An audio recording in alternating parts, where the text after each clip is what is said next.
High রে, এই পরবাসে আইসা করলাম কি? খাওয়া দাওয়া নাই, কিছু নাই। নাস্তা খা থাকি আমরা পেটের ভগতে। দেখেন, পেটের ভগতে নাস্তা খাই আছে পরবাসে আইসা। কি করবো ভাই, অভাবের সংসার, গরিব মানুষ, ভাত নাই। সকাল থেকে কালকে 2 দিন থেকে ভাত খাই না ভাই, এই চাল ভাজা খায় চলতেছে। ওই দেখেন গামলাগুলো, দেখেন ওই গামলাটা দেখেন, সকালবেলা 2 দিন থেকে ওই না খায় সব পরে রয়েছে না।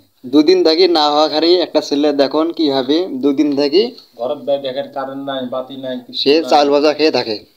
কিচ্ছু নাই। দেখেন কিচ্ছু নাই, খালি এক গ্লাস পানি, শিরা পানি কিনে এনে খাইতে হয় ভাই। সে এক গ্লাস পানি, পরনের একটা কাপড় নাই, এই স্যান্ডেল গেঞ্জি গায়ে দিয়ে সারা দিনটা এটাই পরে থাকা লাগে, গোসল করার পরে এটাই পরা লাগে ভাই, কিচ্ছু নাই ভাই। ছেলেটির সে দেখুন সে এক গ্লাস পানি সে কিনে খাইতে হয়। ছেলেটি 3 দিন অনাহারি খায়া থাকে, খায় নাই। সে দেখেন নাস্তা খাইতেছে।